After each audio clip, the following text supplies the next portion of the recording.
교수 유영만. 그의 인생을 바꾼 단어: 열정, 혁신, 체험. 체험을 통해 얻은 지식이 자기 자신을 바꾼다고 얘기하는 가장 중요한 그 행동의 방법이 바로 저희가 직접 체험적으로 해보는 거예요. 그래서 책상에 앉아가지고 머리로 이해할 수는 있지만 해보지 않고 가슴으로 느낄 수는 없어요. 체험이 곧 행복이라고 말하는 그는 활발한 강연과 책을 펴내며 대중과 만나고 있습니다. 인생은 곡선이다. 유영만 씨를 소개합니다.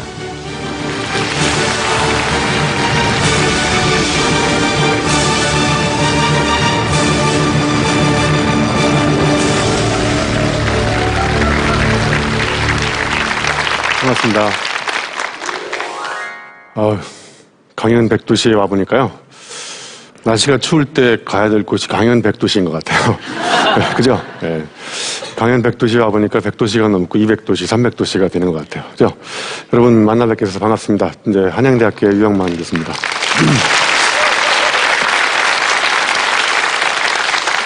네. 제가 이제 오늘 여러분하고 같이 이야기할 주제는요, 앞에 보시면 인생은 곡선이다라는 이야기를 해드리려고 그래요.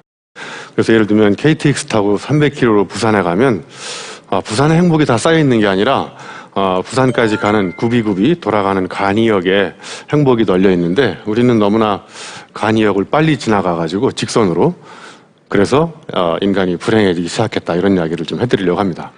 여기 앞에 보시면 행복은 추상명사가 아니라 동사다. 조금 어려울 수도 있는데, 아주 쉽게 얘기하면 행복은 책상에 앉아가지고 관념적으로 생각하는 것이 아니라 온몸을 던져서 이리저리 움직이면서 내가 체험하면서 깨닫는 그 수많은 감정들의 총합을 저는 행복이라고 생각해요. 그래서 길도 이렇게 곡선이었었잖아요. 그죠?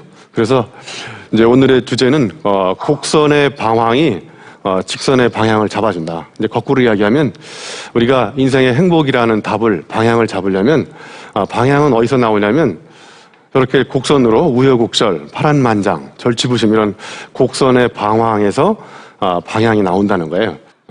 제가 이제 우리 학생들한테 가끔가다 이제 엉뚱한 대화를 하는 프로젝트를 시키는데요. 학생들한테 이제 나무하고 대화하는 프로젝트를 시켜요. 이거 왜 이렇게 시키냐면요, 인간의 진정한 행복은 이렇게 생각을 바꿔서 행동을 바꾸기보다는 자꾸 딴짓을 해보게 하면 이제까지 내가 해보지 못했던 생각이 들면서 여기서 삶의 즐거움과 고마움을 느끼게 되더라고요. 그래서 제가 한 학기 동안 학생들하고 이렇게 학생들한테 저기 나무하고 대화하는 프로젝트를 시켜요. 그래서 나무한테 가서 자기 고민을 이야기하게 합니다. 그러면 나무가 뭐라 그러는지를 반드시 이렇게 A4 용지에다 손으로 써갖고 와야 돼요. 네?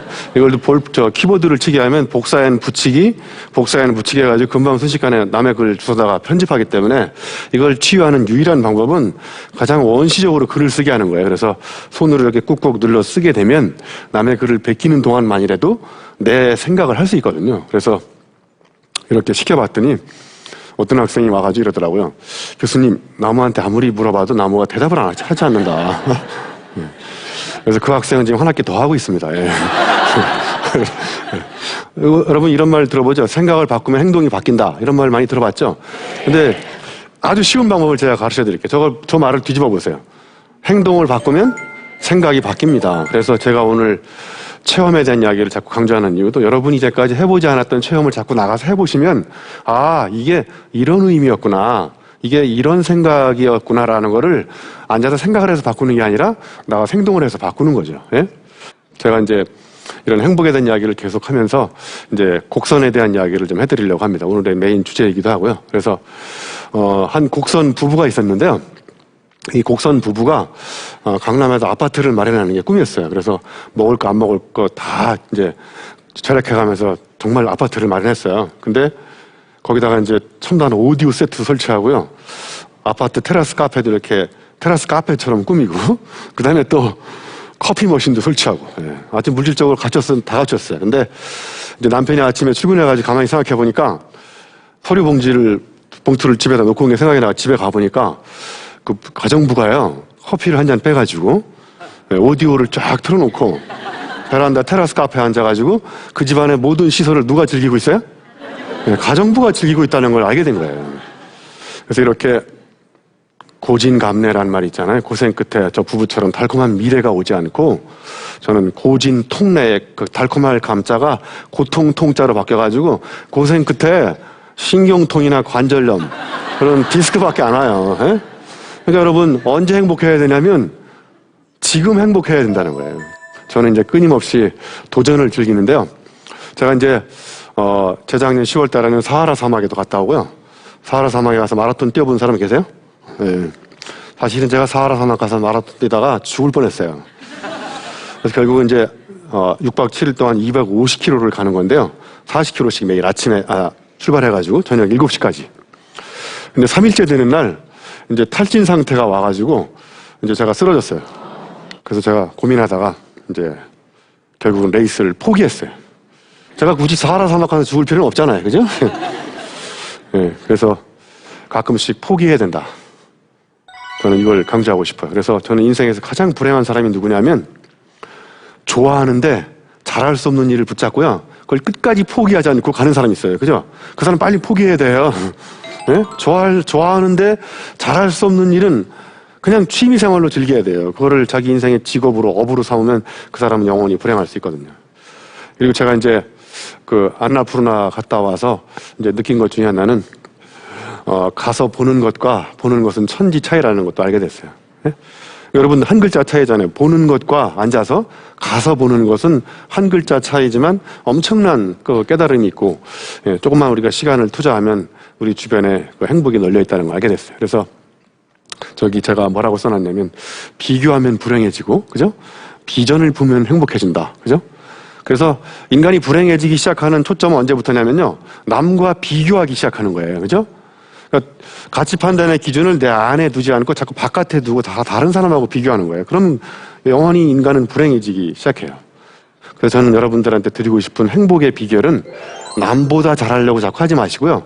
전보다 잘해라. 에? 어제의 나와 비교하면 어제의 나와 달라진 게 뭐지? 네, 달라진 게 없으면 여러분은 그냥 영안실에 앉아 있는 거죠. 그죠? 네, 그래서 어제와 다르게 조금씩 진지한 실천을 반복하다 보면 인간은 행복해질 수 있다. 이런 이야기를 이제 해드리려고 합니다. 여러분, 밤하늘에 수많은 별이 이렇게 빛난다고 생각해 보세요. 그죠? 그럼 수많은 별들 중에서 여러분의 심장을 뛰게 만드는, 숨 막히게 만드는 이런 단어를 떠올려 보세요. 그러면 뭐 예를 들면 행복이라는 키워드가 떠올릴 수도 있고 뭐 감사의 키워드가 떠올릴 수도 있고, 그죠? 저는 세 가지 키워드를 가지고 저건 제가 인생의 길을 찾을 때, 의사결정을 할 때, 딜레마 상황에 빠졌을 때, 이럴 때 이제 제가 저 세 가지 키워드를 가지고 의사결정을 해요. 그래서 예를 들면 제가 뭔가 어떤 사람하고 일을 할 때, 저것이 나한테 도전적인 가치를 주는지, 내가 열정을 투자해서 해볼 만한 일인지, 그 다음에 현실에 안주하지 않고 뭔가 내가 이전과 다른 생각을 끊임없이 해야만 저게 해결되는 어떤 혁신적인 일인지 이런 것과 관련된 이제 잠시 고민을 하는 거죠. 그래서 그렇다라고 판단이 들면 그 일을 하게 되는 것이고 그 일을 함으로써 저는 이제 행복해지는 거죠. 그래서 여러분 그 영화 중에 버킷리스트라는 영화 있잖아요. 그래서 버킷리스트의 세 가지 키워드를 가지고 한번 버킷리스트를 써보는 거예요. 죽기 전에 내가 꼭 해보고 싶은 꿈의 목록이라고 그러는데 무조건 쓰지 마시고 내 심장을 뛰게 만드는 세 가지 키워드 저같이 이렇게 한번 선정해 보세요. 인생을 행복하게 살 수 있지 않을까 이런 생각을 합니다. 이제 마지막 이렇게 정리를 하면요. 저기 고음나무라고 있는데요. 고음나무는 이렇게 도토리처럼 조그맣게 열려요. 근데 감나무는 이렇게 주먹만하게 크게 열리잖아요. 그러면 도토리만한 고음이 열리던 고음나무에다가 상처를 내가지고 감나무까지 이렇게 꽂으면 접을 붙인다고 그러죠. 붙여져 있는 감나무 가지에서 고요미 열릴까요? 감이 열릴까요? 여러분 굉장히 똑똑하신 것 같아요. 그래서 고음나무 가지에 붙여 있는 감나무 가지에서 감이 열린단 말이에요. 그러니까 원래 내가 꿨던 꿈은 요만했었는데 남의 꿈을 꾸어다 내 몸에 접목시키면 내가 원래 꾸었던 꿈보다 10배, 20배, 많게는 100배, 몇백 배 이렇게 더 큰 꿈을 크게 꿀 수 있다는 거예요. 그래서 저는 꿈은 꾸어오는 거라고 생각해요. 예? 가까이 있는 사람한테 꾸어오고 부모님한테 꾸어오고 우리 주변에 서로 꿈을 꾸어주고 또 꿈을 빌려주고 이렇게 꿈을 나누는 그런 꿈의 공동체가 우리 주변에 한 사람, 두 사람 늘어날 때 저는 그걸 꿈의 생태계라고 생각하고요. 그런 꿈의 생태계에는 여러분들이야말로 서로 꿈을 주고받는 아름다운 행복한 사람이라고 생각합니다. 이제 마지막 거의 정리할 시간이 된 것 같습니다. 제가 이제 인생을 살면서 저를 행복하게 만드는 이제 비결을 여기 써놨듯이 여러분 뭐 황금, 순금, 백금 뭐 이런 거 많다고 그러죠. 근데 어떤 금이 제일 비싸다고 그래요? 네, 지금이라는 금이 비싸잖아요. 그래서 그럼 여러분이 행복하기를 시작할 때는 언제예요? 지금입니다. 제가 서두에 행복은 추상명사가 아니라 동사라고 그랬죠. 동사니까 작은 실천 얼마든지 우리가 할 수 있는 게 있잖아요. 그죠?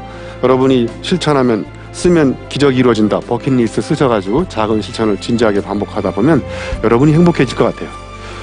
강의 마치겠습니다. 고맙습니다.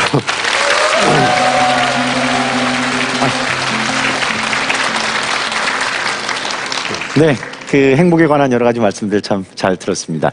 대학에서 학생들 가르치고 계시잖아요. 네. 근데 입학하는 학생들한테 꼭 권하는 일이 있다고 제가 들었습니다. 신입생들한테 대학 4년 동안 이제 책 읽기 운동을 시키는데요. 그러니까 4년 동안 일주일로 따지면 매 일주일에 책 한 권 정도 읽으면 4년 정도 합치면 약 200권 정도의 책을 읽게 되더라고요. 네. 그러니까 전공서적을 포함해가지고 교양서적을 200권 읽고 졸업하는 학생하고 그다음에 맨날 실무 자격증을 따고 토익, 토플 공부하다 페인된 아이를 토페인이라고 그러더라고요. 네? 그런 아이들하고 4년 후에 이렇게 비교해보면 세상을 바라보는 관점이나 창이 엄청나게 다른 것 같아요. 네. 그래서 저는 책은 세상을 바라보는 창이라고 생각합니다. 그래서 200개의 창을 갖고 졸업하는 아이들하고 한두 권의 책을 읽고 세상을 바라보는 창이 2개뿐인 아이하고 세상을 바라볼 때 관점과 비전이 확연하게 다른 것 같아요. 물론 이제 다 따라오지는 않습니다. 네. 그렇겠죠. 네. 체험을 통한 행복 찾기에 대한 또 이 중요성을 얘기해 주셨는데 사실 중년의 많은 분들은 일하기 바쁘고 사실 돈도 없고 뭐 시간도 없고 체험하기 어렵다 이런 분들 많으시거든요. 네. 그런 분들께 좀 조언을 해주신다면 어떤 게 있을까요? 네, 예를 들면 이제 운동하려고 그러는데 신발이 없잖아요. 네. 신발을 사야 된다. 또 운동하려고 그랬는데 비가 와요. 비가 나를 보호해서 내일부터 해야지. 아무튼 이렇게 내 주변에 있는 환경을 탓하고 때문에 안 된다고 생각하기 시작하면 뭐 될 일이 하나도 없는 것 같아요. 그죠? 그래서 저는 이제 비가 오잖아요. 그래서 비가 올 때 한번 운동을 해보려고 그냥 운동화끈 졸라매고 나가봤어요. 그런데 비 올 때 뛰는 이상한 사람들이 많더라고요. 저만 이상한 사람인 줄 알았더니 거기 나가보니까 이상한 사람들의 공동체가 항상 있더라고요. 네. 몸이 아파도 아픈 몸에 맞는 운동이 있고요. 그래서 할 수 있는 일을 찾으면 작은 일들은 얼마든지 찾을 수 있지 않을까 이런 생각을 합니다. 네, 의지만 있으면 다 할 수 있다. 네. 그 말 마지막으로 제가 잊지 않겠습니다. 네네. 자, 지금까지 좋은 강연 해주신 유영만 씨였습니다. 네, 고맙습니다.